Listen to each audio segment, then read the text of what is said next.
네, 또 시작할까요?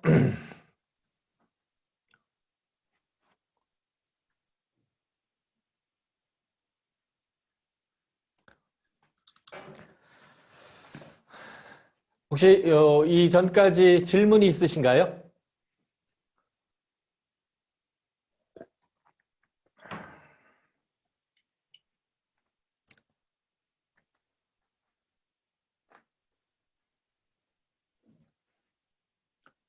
질문 있으세요?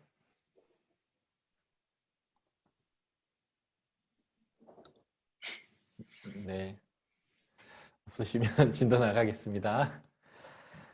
자, 1장부터 2장 12절까지 전반부를 다뤘고요. 2장 11에서 12절 같은 경우가 이게 수평 차트 새 거 자를 때 앞으로 넣을 건가 뒤로 넣을 건가 막 고민이 되잖아요. 예, 어디로 넣어도 상관은 없어요. 일종의 이제 뭘 설명하고 그러므로 뭐 해라, 뭐 설명하고 그러면 뭘 하라 이렇게 계속 반복되는 나선형 구조이기 때문에 지금 저희의 수평 차트 구조를 이렇게 뚝뚝 자르는 게 이 본문을 이해하는데 100% 맞는 그런 건 아니에요. 근데 저희가 그래도 이렇게 모아서 메시지를 정리해 놔야 또 이해가 되기 때문에 수평 차트를 만드는 거기 때문에 정답 없다는 거. 그래서 수평 차트 자를 때 너무 스트레스 받지 마시고요. 적당하게 이렇게 모으셔서 메시지를 이해해 가시면 괜찮겠다라고 생각이 들고요. 저도 그래서 처음 차트 만들 때는 2장 10에서 12절을 뒤로 넣었다가 또 한참 보니까 또 앞으로 넣어야겠다 싶어서 앞으로 넣었다가 이렇게 하고 있는데요.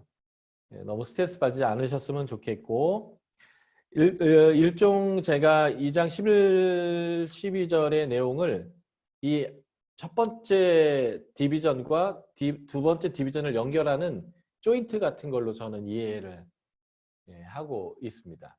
그래서 앞부분의 내용을 마무리 지면서 뒷부분의 얘기를 시작하는 그런 내용이다.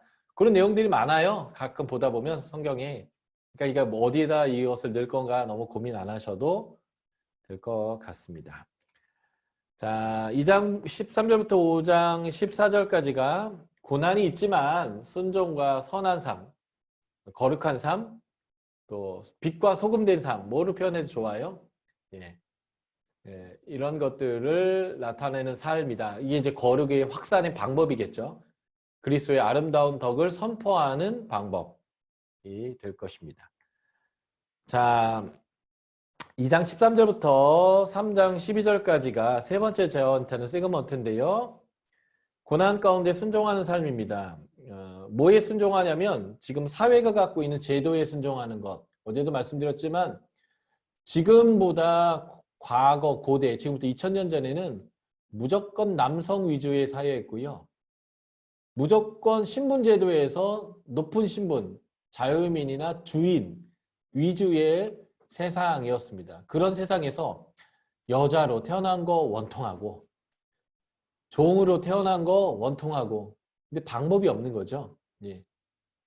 그럴 때에 기독교는 뒤집어 엎어 라고 얘기하는 게 아니라 거기에 순복하면서 하나님의 시간표대로 움직이게 하는 거죠. 하나님은 노예제도를 원치 않지만 하나님 억지로 없애신 게 아니라 하나님 나라의 가치가 세상에 들어가기 시작하니까 사람들이 깨닫기 시작하는 거예요. 사람은 동등하다고. 그래서 남북전쟁 같은 전쟁도 일어나면서 노예는 해방해야 된다라고 하는 이러한 역사적인 시간들을 통해서 해방되어져 가는 거죠. 공식적인 노예제도는 없지만 여전히 뭐 인도나 이런 것 때는 신분제도가 있고 요즘은 또 돈 많은 사람이 또 귀족인 거죠, 결국. 인간의 불의함 안에는요, 여전히 이러한 모습들이 계속 반복되지만 지금 자본주의 사회에서 우리는 내가 돈이 없다 싶으면 불만이잖아요. 있는 것들은 뭔 짓을 해도 유전무죄고 없는 사람은 살겠다고 뭐 하나 훔쳐먹었는데 유죄고 예. 이런 세상에 여전히 우리가 불만이 있겠지만 하나님 나라는 하나님의 주권을 인정하는 큰 틀 안에서 하나님이 이것을 바꿔가실 거라는 거예요. 그런데 이 불의함 때문에 하나님이 갑자기 부자들을 또는 다른 사람들을 지배하는 못된 사람들을 다 죽여버린다면 그 사람들에게 또 하나님이 긍휼이 필요한데 하나님은 지금 은혜를 의인과 악인에게 모두 베푸시기 위해서 의인과 악인에게 빛도 비추시고 의인과 악인에게 비도 내려주시고 의인과 악인 모두가 하나님 앞에서 은혜를 경험해서 다 의인이 될 수 있도록 하는 기회를 주기 위해서 지금 하나님은 지금 어금니 꽉 무시고 이 불의함의 모습들을 참아내고 계시거든요. 공의로움이 지금 막 올라오지만 하나님의 사랑과 긍휼이 그것을 지금 참고 버텨내고 있는 건데 그런 상황에서 우리도 이 사회적 제도 안에서 그래도 순종해야 된다. 그게 하나님을 드러내는 방법이 될 거다. 이제 이런 내용과 관련되어 있습니다. 그래서 여기서의 고난은 사회적 제도가 주는 고난인 것 같아요. 불평등해 보이죠. 예. 지금 검찰 개혁을 한다라고 하는 부분에 대해서 저는 옳다 그렇다를 얘기하는 게 아니라 그동안 검찰이 무소불위의 어떤 권력을 행사한 것은 사실이잖아요. 어제 뉴스에 봤더니 부당하게 감옥에 간 사람이 30년 만에 무죄 판결 받은 뉴스가 어제 나오더라고요. 그 사람 얼마나 억울해요. 근데 그 사람을 유죄로 만들었던 것들을 공권력의 그 강압에 의해서 그 사람이 어쩔 수 없이 이렇게 한 것으로 어제 신문에 나오던데 권력은 어쨌든 무엇인가 결정하고 판단하다 보니까 실수를 하는데 이게 실수가 아니라 고의로 그런 것들을 해왔던 것들이 있기 때문에 개혁을 하겠다는 거죠. 지금의 개혁 방법이 맞는지 그른지는 잘 모르겠어요, 제가. 어쨌든 그런 일들을 할 수밖에 없는 것이 지금 세상은 완벽하게 하나님 나라가 아니기 때문에 부당한 일들이 너무 많단 말이죠. 그럴 때 그런 부당한 일을 당하는 우리 그리스도인들이 세상 말세다, 빨리 하나님 세상 다 멸망시켜 버려 주십시오, 나 빨리 구원해 주십시오 라는 바람이 있겠지만 하나님의 시간 계획이 있는 것인데 그 안에서 우리가 어떻게 살아야 되는가라는 거예요. 일단은 순종에 대한 기본적 태도를 갖고 살아라 말씀하고 있죠. 그 예가 기꺼이 고난을 받은 그리스도의 본을 따라서 살아. 이거는 절대적으로 하나님의 주권을 인정할 때만 가능한 거예요. 하나님의 주권 인정.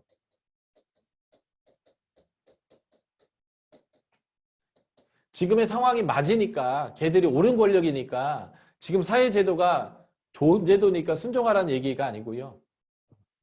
하나님이 지금 이 곳에 지금 역사하고 계시고 개입하고 계시고 하나님이 또 마땅히 지옥 가야 될 그런 사람들에게도 지금 긍휼을 베푸는 기간들이기 때문에 하나님이 판단하실 거다. 하나님이 심판하실 것이다라는 그 믿음 하에서 현재의 그 권력 안에 기본적으로 순종하는 삶에 대한 큰 틀을 말하고 있다라는 것이죠.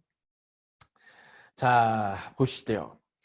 2장 11절과 12절은 제가 아까도 말씀한 것처럼 이 전반부의 정체성과 후반부의 정체성에 합당한 삶을 연결하는 연결고리 역할을 하는 것입니다. 그래서 육체의 정욕을 제어하고 행실을 선하게 가져라 라고 하는 이 말씀은 1장 1에서 2장 10절에서 말한 그리스도의 정체성에 합당한 삶이 무엇인지를 요약하는 거예요. 전반부의 정체성을 얘기했는데 합당한 삶이 무엇인지 딱 요약하고 그래서 2장 13절부터 5장 14절까지의 내용이 앞으로 어떤 내용이 될 것인지를 보여준다는 거죠. 거룩한 삶과 관련된 것이 육체의 정욕을 제어해라 라는 것이고요. 선한 삶과 관련된 게 뭐예요? 너의 행실을 선하게 가져서 악행한다고 비방하는 자들에게 하나님 영광을 돌리게 해라. 하나님께 영광을 돌리게 하는 방법이죠. 이게 하나님의 은혜, 그 덕을 선전하기 위한 방법인데 그래서 선한 삶과 거룩한 삶인 거죠. 저는 이것이 앞부분의 요약이면서 뒷부분의 출발점으로 보는 건데 이게 뒷부분의 출발점이다라는 대전제로 본다면 이 부분을 수평 차트 뒷부분으로 넘겨도 상관이 없겠다라고 제가 말씀드렸습니다. 자, 고난 가운데 순종하는 사람인데요. 예수 그리스도의 본됨을 따라가는 것입니다. 2장 22절부터 24절 봤더니 예수 그리스도의 본이 있어요. 그는 죄를 범하지 않았습니다. 입에 거짓도 없으세요. 욕을 당하는데 맞대어 욕하지도 않았습니다. 사실 나한테 욕하면 더 센 욕으로 해줘야 되는 거잖아요. 그래서 뭐 내장을 꺼내서 젓갈을 담는다는 이런 막 이게 아주 험한 말도 해가면서 해줘야 나한테 함부로 못 대하는데 예수는 그러지 않았다는 거죠. 이사야 53장 고난받는 메시아에 봤더니 도수장이 끌려가는 양처럼 저항하지도 소리도 내지 않았다는 거죠. 고난을 당하시되 위협하지 않으셨고요. 오직 공의로 심판하는 이에게 부탁했다. 이게 제가 아까 말씀드렸던 주권 인정이에요. 지금 하나님이 주권을 가지고 뭔가 하고 계시기 때문에 하나님이 거기에 대한 합당한 보응을 하실 거야. 라는 이제 그래서 주님이 겟세마네 동산에 잡힐 때도 내가 7명의 천사들을 불러서 내가 너희를 어떻게 할 수 없을 것 같냐. 주님은 그런 능력이 있으시거든요. 그래서 누구를 찾느냐 물고 예수를 찾는다고 할 때 내가 그니라 라고 말했을 때 잡으러 왔던 사람들이 뒤로 훅 밀려나갔어요. 본문에 보면 복음서에. 내가 그다라는 말만으로도 권위가 있어서 사람들이 훅 밀려나가는 이분이 안 잡힐 수 있었죠. 그리고 마음만 먹었으면 자기 따르는 사람들을 규합해서 군대도 만들 수 있었을 거예요. 그런데 주님은 하나님의 주권을 인정하셨어요. 하나님이 원하시는 것은 지금은 고난과 섬김으로 죽으라는 거였어요. 그렇게 해서 모든 사람을 구원하는 일에 예수 그리스도가 기꺼이 따랐다는 거죠. 그래서 친히 나무에 달려 그 몸으로 죄를 담당하셨습니다. 이게 예수 그리스도의 본이죠. 이 본을 따를 때의 결과가 있는데요. 그렇게 되면 우리가 죄에 대하여 죽고 의에 대하여 살게 됩니다. 이 표현 여러분들이 로마서를 보시게 되면 로마서에도 나오는 표현인데요. 예수 그리스도의 십자가의 은혜의 결과 중에 하나는 우리가 죄에 대해서 죽는 것입니다. 이게 유대인들에게 주로, 이방인들에게 주로 한 말이죠. 6장에서. 그리고 7장에서 유대인들에게 주로 한 말은 예수님의 죽으심으로 말미암아 우리는 율법에 대해서 죽었다. 이 율법하고 관계가 없다. 이런 것인데 예수님의 이 사건을 인해서 우리는 죄에 대하여서 죽은 자들이고요. 그가 채찍으로 말미암아 우리는 치료, 나음을 얻고요. 그리고 우리는 영혼의 목자와 감독 되신 이에게 하나님에게로 돌아오게 됩니다. 이게 예수님이 이렇게 본을 보였을 때 온 결과물이거든요. 그렇다면 아까 요한복음 20장 떠올려 보세요. 하나님이 예수를 보낸 것처럼 내가 너희를 보낸다. 예수님의 본이고요. 그 결과거든요. 그렇다면 우리가 예수님이 보낸 우리가 이 본을 따른다면 이러한 결과들이 믿지 않는 자들에게 주어지겠죠. 결과 3가지예요. 그들이 죄에 대해서 죽고 의에 대해서 살게 될 거고요. 그들도 예수님의 보혈의 능력으로 치료받을 것이고요. 그들도 하나님께 돌아오게 될 거예요. 우리가 다른 방법으로 세상을 구원할 능력이 없어요. 돈 많이 벌어서 병원 많이 만들어주면 그 사람들이 치유받을 수 있는데 도움은 되겠죠. 그러나 그들의 영혼을 하나님께 나아가는 데는 어려움이 있어요. 그래서 예수 그리스도의 고난의 본의 결과인 것처럼 우리도 그렇게 주 앞에서 해야 된다는 거예요. 그러기 위해서는 순종해야 되는데 그 첫 번째가 뭐예요? 종들에 대해 그 권력자들에 대해서 국가 권력이죠.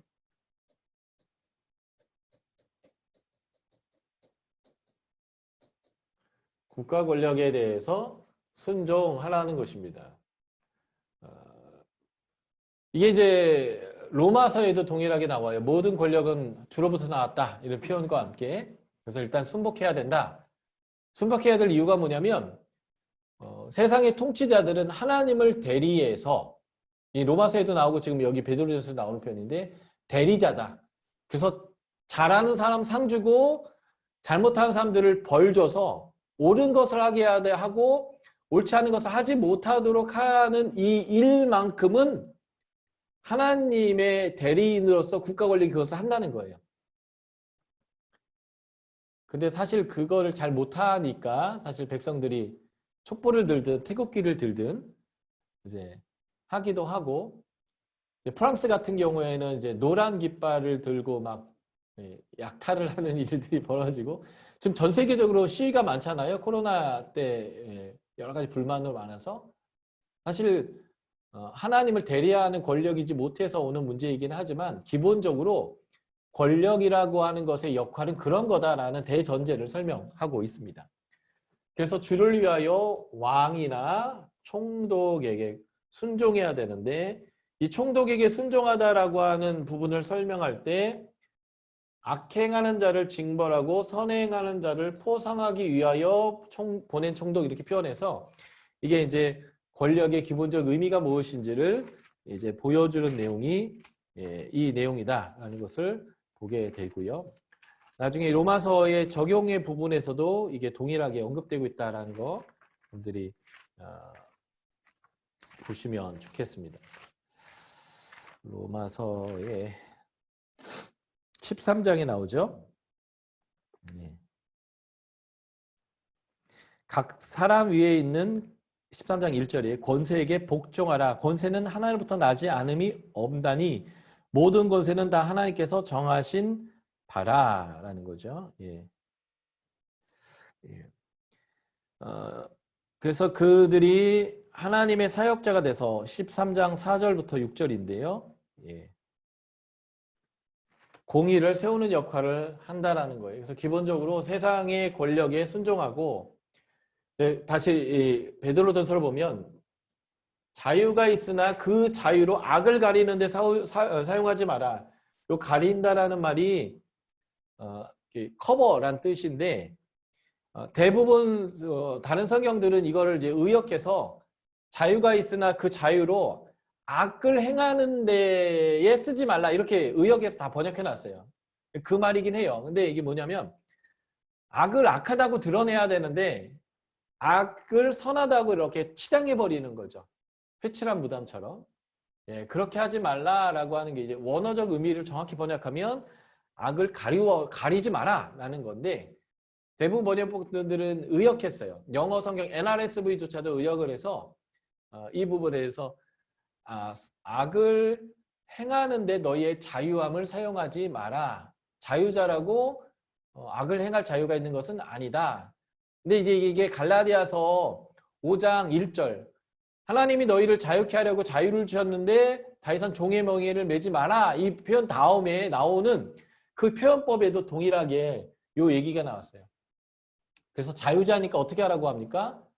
예, 서로 종이 되어라, 이렇게 표현하죠. 예. 이에서 사도 바울의 가르침과 굉장히 여기도 많이 닮아 있고요. 그래서 어떻게 해야 합니까? 사람들을 공경하고 왕을 존대하라. 여기서 공경하라는 말과 존대하라는 말이 헬라어로 같은 단어예요. 그런데 이제 그 대상이 다르기 때문에 공경, 존대라고 표현했는데요. 어쨌든 존중하라는 거예요. 그러니까 이런 거죠.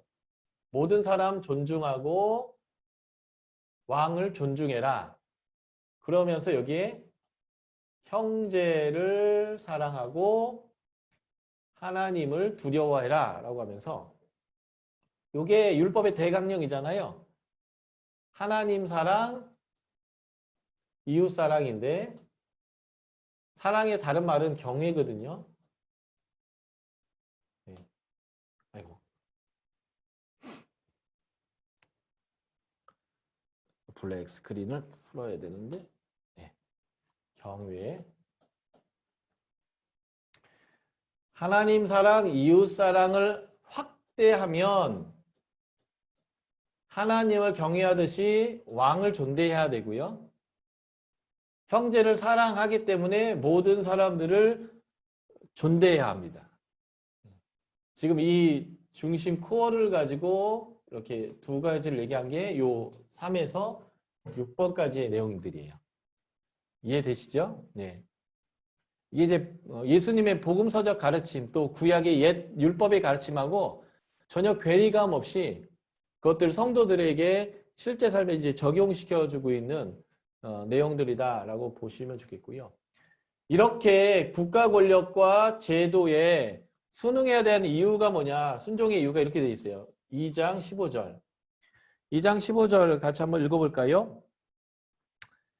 베드로전서 2장 15절입니다. 시작. 곧 선행으로 어리석은 사람들의 무식한 말을 막으시는 것이라. 세상 사람들이 기독교를 개독교라고 부르잖아요. 야, 무식한 말이거든요. 그렇지만 그 말을 우리가 막을 수 있는 방법은 무엇일까요? 세상의 권력에 복종하는 것입니다. 저는 지금의 정부가 기독교에 대한 편견이 있다고 생각해요. 어느 정도. 그리고 동성애라든지 성소수자를 포함한 인권이라고 하는 그 개념들이 성경적 가치와는 안 맞는 지금의 여당의 정부의 모습들이 있다는 것도 인정합니다.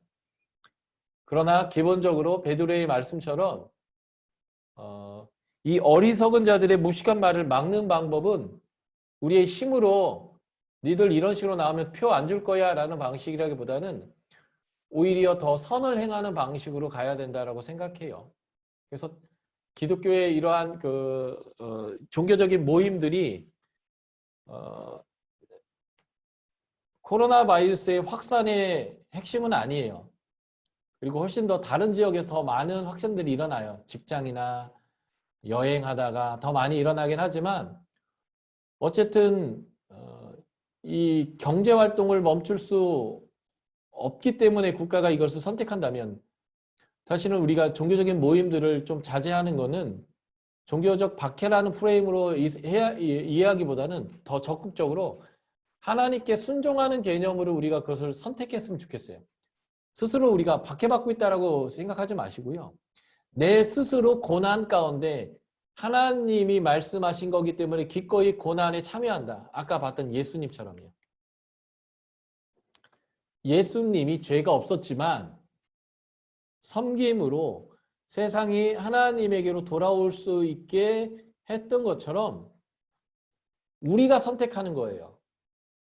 국가가 바라지만 안 예배드리지 않았으면 하고 바라지만 우리가 모인다고 해서 어떻게 할 수 없어요. 왜냐하면 기독교가 마이너가 아니라 메이저이기 때문에 어떻게 할 수 없어요. 그런데 최근에 대형 교회들이 기도원들 다 내놨잖아요. 여의도 순복음교회, 사랑의 교회 더 많이 내놔야 된다고 생각해요. 그리고 우리의 교회들이 더 많은 재정들을 지금 내놓아야 될 때라고 생각해요. 국가에 뭐 이렇게 뺏기는 개념이 아니라 더 많은 곳에 좀 흘려 보내야 된다고 생각해요. 왜냐면 주님이 이걸 너무 기뻐하세요.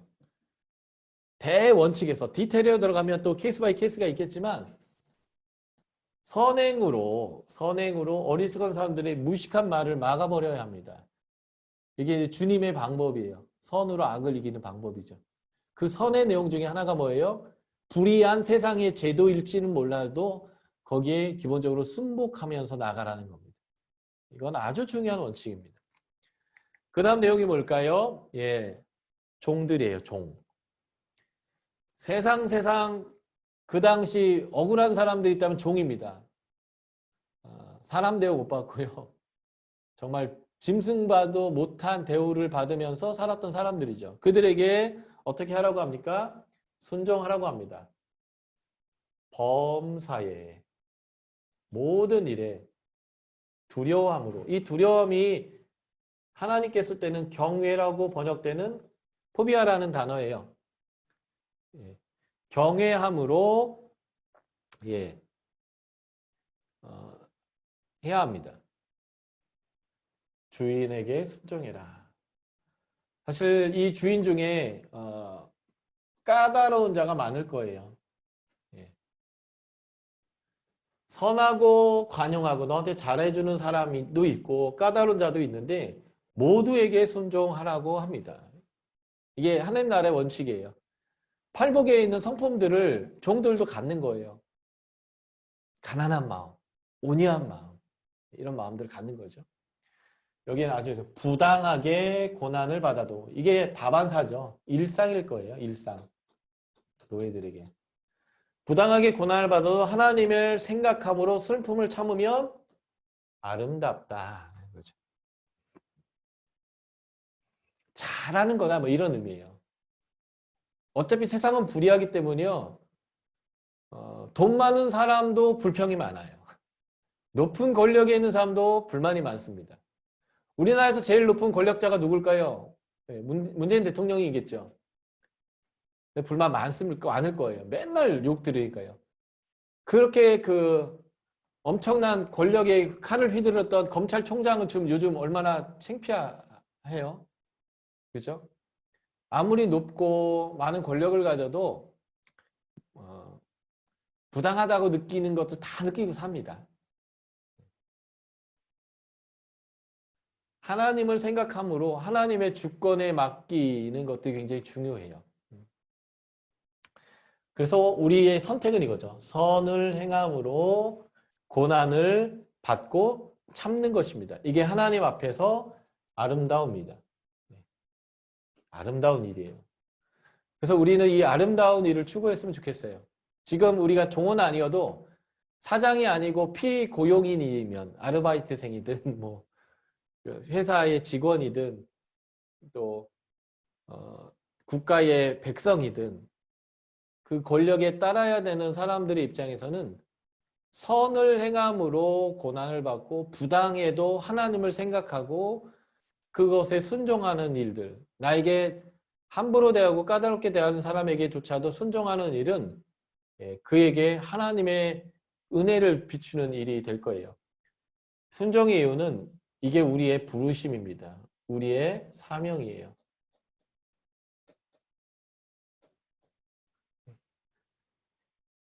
이것이 예수 그리스도의 본을 따르는 일이기 때문에 순종해야 된다라고 얘기하는 거죠. 또 그 당시 뭐 지금도 많이 그렇지만 세상 억울한 게 여자로 태어난 거죠. 예. 예. 남편에게 순종해야 될 아내의 모습도 마찬가지예요. 남편에게 순종해라. 그래서 너를 꾸미려면 겉을 꾸미지 말고, 겉 꾸미는 게 죄란 뜻은 아니에요. 무엇이 더 바람직하냐의 문제인데 네 속을 꾸며라. 온유, 안정한 심령에 썩지 않을 것으로 하라는 거죠. 사실 아내가 왜 남편의 바가지를 긁겠어요? 남편이 똑바로 안 해서 그렇죠. 예. 왜 엄마가 아이들에게 잔소리를 하겠어요? 사실 아이들이 제대로 가르침대로 살지 않아서 그렇겠죠. 그렇지만 바가지를 긁고 계속 잔소리를 하면 남편과 자식들이 집에 들어오기 싫겠죠. 예. 그래서 세상 불공평하고 나는 왜 이따운 남편을 만났고 나한테는 왜 이런 자식이 왔나라고 생각할 수 있지만 하나님을 생각함으로 내 마음을 온유함으로 안정된 심령으로 잘 다듬고 그것으로 남편과 자녀들을 대하면 그것이 사실 남편을 바꾸게 하지 바가지가 남편을 바꾸지는 않을 거예요. 결혼 생활들을 오래들 하셨을 텐데 내가 잔소리해서 사람이 바뀌던가요? 갈등만 깊어지고요. 결국 이혼하게 됩니다. 기본적으로 결혼했을 때 대전제는 이거예요. 내가 저 사람을 바꿀 수 없다. 이걸 깔고 가야 됩니다. 그 사람의 모습 그대로 인정해 줘야 되고요. 그 사람 그대로를 사랑하는 게 부부관계의 사랑입니다. 근데 그 사람을 바꾸는 게 있어요. 그게 뭐냐면 사랑입니다. 나그네의 옷을 벗긴 것은 강한 바람이 아니고요. 따뜻한 햇볕이었어요. 이게 이제 성경에서 이런 얘기를 하는 거죠. 그래서 선을 행해라. 아무 두려운 일에도 놀라지 마라. 이 놀라지 말라도 이 두려워하지 말라 두려움이란 단어와 같은 단어거든요. 이렇게 하면 어떤 일이 벌어지지 않으면 순종하지 않는 자라도 아내의 행실로 말이 아니고요. 아내의 행실로 구원을 받게 된다는 거예요. 그가 하나님께 올 수 있는 구원의 문은 아내의 이 그 속이요. 온유하고 안정된 심령을 가지고 남편에게 순종했을 때 남편에게 구원의 문이 열린단 말이죠. 잔소리도 아니고 바가지도 아니고요. 이게 예수 그리스도의 방식이었으니까요. 와서 두들겨 패는 것으로 구원시킨 게 아니라 죽으시고 섬기시고 자기 배신한 제자들한테 와서 샬롬 평강이 있어라 라고 하고 그를 자신의 사역자로 보내주셨던 그 예수님의 모습대로 말이죠. 여기에 이제 남편에 대한 얘기도 하고 있습니다. 지식을 따라 아내와 동거해라. 아내와 같이 살려면 똑바로 해야 된다 이거예요. 하나님 말씀대로 해라. 남편들. 니들이 세상의 강자라고 센 척하지 말고 부려먹지 말고 심령이 가난한 자가 되어야 해요. 남편들은. 긍휼히 여겨야 되고요. 온유해야 됩니다. 마치 자신이 세상의 주인인 양 구는 남편들 회개하셔야 되는 거죠. 내가 사랑해야 될 이웃 중에 가장 가까이 있는 사람이 아내거든요. 내가 사랑해야 될 사람 중에 가장 가까이 있는 사람이 내 자식입니다. 그 내 자식을 존중하지 않으면 살인죄를 저지르는 거예요. 자식을 함부로 대하는 거, 욕하는 거, 이런 건 살인죄거든요. 마가복음의 6개의 반제 중에 첫 번째, 살인하지 말라 들었으나 형제에 대하여 노하고 성내고 락하라 욕하고 멍청한 놈이라고 얘기하는 거, 지옥에 간다, 공회에 끌려간다라고 말씀하시잖아요. 그래서 가정에서 권위를 어떻게 섬김으로 사용하는가를 배워야 되는데 그게 남편들이 가정에서 배워야 될 영역입니다. 요즘은 그게 바뀌어서 이제 아내가 배워야 될 영역이 돼 가기도 하지만 말이죠. 그래서 아내를 더 연약한 그릇이고 생명의 은혜를 함께 이어받을 자로 알아서 귀하게 여겨야 됩니다. 아내는 남편의 보물 제1호여야 합니다. 1호. 에베소서 5장 21절부터 6장 9절까지 가정규례 얘기하잖아요. 부부 사이, 부모와 자녀 사이, 주종 사이. 거기서 뭐라고 해요? 남편은 자기 몸을 보살피는 것처럼 아내를 보살펴라, 사랑해라 이렇게 얘기하죠. 이런 말이에요. 자기 몸 귀하게 여기는 것처럼 아내를 귀하게 여겨야 합니다. 이게 이제 남편들의 권면이고요. 그래야 기도가 막히지 않는다. 기도가 뭐예요? 기도는 하나님과 소통하는 거잖아요. 하나님과 소통이 막히는 방법 1번이 뭐예요? 아내를 함부로 대하는 거예요. 저는 이제 결혼한 지 이제 19년 정도 됐습니다. 이제 20년이 채 아직 안 됐는데 사역자로서 살면서 내가 사역을 해야 되나 말아야 되나라는 고민을 거의 하지 않고 행복하게 늘 사역을 했는데 몇 번 내가 사역을 때려쳐야 되나 이 말씀을 가르치는 일 때려쳐야 되느냐라고 고민한 적이 있어요. 자기감이 들면서. 그게 언제냐면 아내랑 싸웠을 때. 그래서 아내가 나 때문에 행복하지 않은가 보다 이런 마음이 들면 제일 먼저 뭐와 연결되냐면 아내 한 명도 행복하게 못하고 사랑하지 못하면서 무슨 말씀 사역을 한다고 에이 그만두자 이런 마음이 그때 가끔 들더라고요.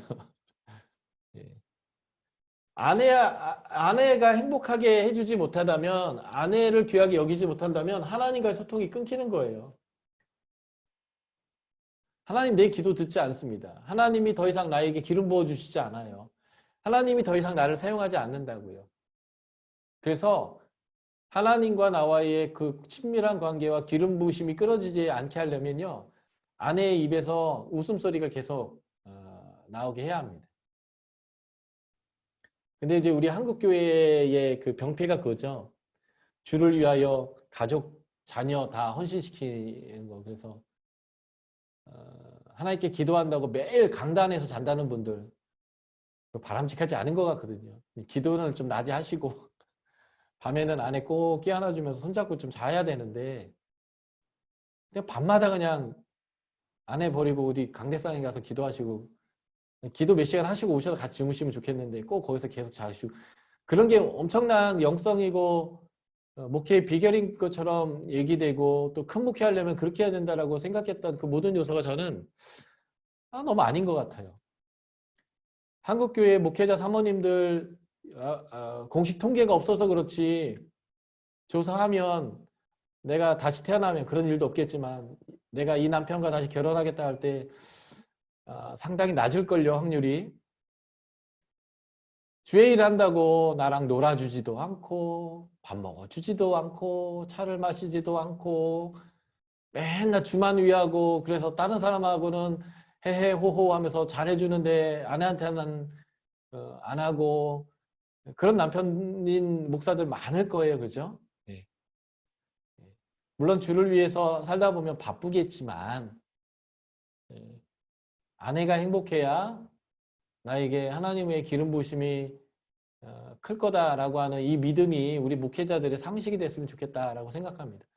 제 적용점이기도 하고요. 길게 얘기했는데 네, 너무 중요한 것 같아요. 네. 민수 목사님 계속 밥 많이 드세요. 사모님하고.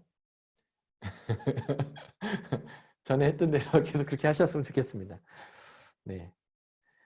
자, 그리고 보편적인 상황에서 어떻게 해야 되는가 할 때 성도의 선한 삶은 성도 안에서 다 같은 마음을 갖는데요. 한 마음이죠. 한 마음을 갖는데 무엇을 하냐면 동정하는 것입니다. 고통을 함께하는 거죠. confession, 동정하는 거예요. 패션에 컴이 붙어서 함께 아파하는 거예요. 제가 자주 쓰는 말인데 마태복음 25장에 보면 양, 오른쪽으로 분류된 사람이 소자가 배고플 때, 목마를 때, 헐벗었을 때, 병들었을 때, 감옥에 갇혔을 때 먹이고 입히고 찾아간 사람들 있잖아요. 이 컨피션, 그의 아픔을 같이 아파해 준 사람이 천국 간다 이 표현인데 그래서 하나의 마음으로 가져야 될 게 뭐냐면 이 동정하는 거예요. 예. 지금 코로나 시대 때 나도 아프죠. 나도 힘들죠. 내 코가 석자지만 혹시 내 주변에 어려운 사람이 있는가? 그렇다면 사실 쌀 한 포대 우리 몇만 원이면 되잖아요. 한국은. 10kg짜리. 아니면 그 사람이 당장 좀 모든 문제가 해결되지는 않겠지만 단 몇만 원의 돈이라도 그 사람에게 이렇게 흘려보내는 플로잉, 우리가 YM에서 많이 얘기하는 흘려보내는 것들을 이 코로나 시대 때 해야 돼요. 교회는 좀 많이 풀었으면 좋겠고요. 좀 대형 교회들은 좀 이렇게 흘려보냈으면 좋겠어요. 만나교회와 그 중심으로 그 지역에 있는 교회 목사님들이 연합해서 개척교회들 임대료 내주는 운동도 했었잖아요. 우리 연초에. 그래서 이런 것들 많이 했으면 좋겠어요. 이게 고난 가운데서 우리가 역으로 행하는 일들이에요. 그의 고통을 같이 해주는 일들이죠.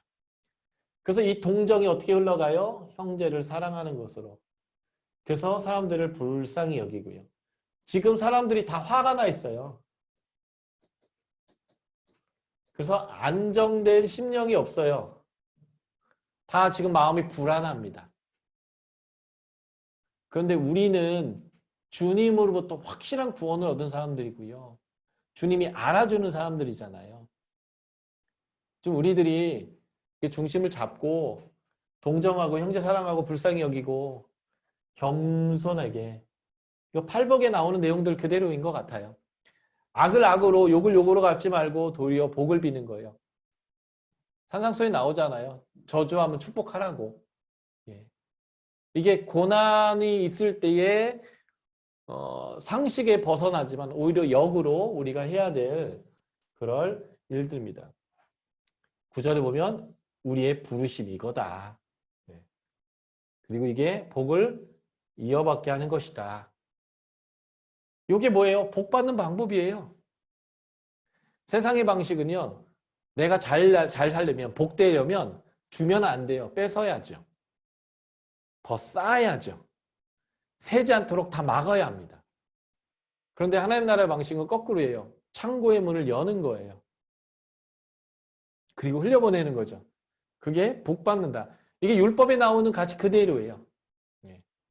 그래서 그렇게 우리가 주 앞에서 행해야 된다라고 말하고 있습니다. 이게 이제 세 번째 세그먼트인데요. 고난 가운데 순종하는 사람이에요. 사회적인 제도 때문에 오히려 어려움이 있고 고난이 있지만 예수 그리스도의 본을 가지고 거꾸로 살아가는 삶을 사는 거죠. 오늘 적용점으로 하나 여러분들이 기도하셔서 우리의 성도 중에 나의 지인 중에 지금 뭐 직장을 잃었거나 수입이 뭐 줄었거나 나도 마찬가지겠지만 또는 여러 가지 어려움 가운데 있는 사람들이 있는지 좀 찾아보시고 작은 재정이든 작은 것 하나라도 먹을거리 하나라도 좀 가서 챙겨주고 가서 만나주고 좀 위로해주고 기도해주고 축복해주고 좀 하는 일들 한 가지씩만이라도 해주셨으면 좋겠어요. 이게 바로 동정하고 형제를 사랑하고 불쌍히 여기고 겸손한 자들이 행하는 일들인데요. 코로나 블루 다 우울하다는데 여러분 때문에 누가 한번 잠시라도 미소 짓을 수 있도록 한번 여러분들이 한번 적용해 보시면 어떨까 싶습니다. 자, 우리 한 번 더 쉴까요? 한 번 더 쉬고 고난 가운데 선을 행하는 삶 한번 해보도록 하겠습니다. 14분 쉴까요? 12시까지? 네. 한번 쉬었으면 좋겠습니다. 수고하셨습니다.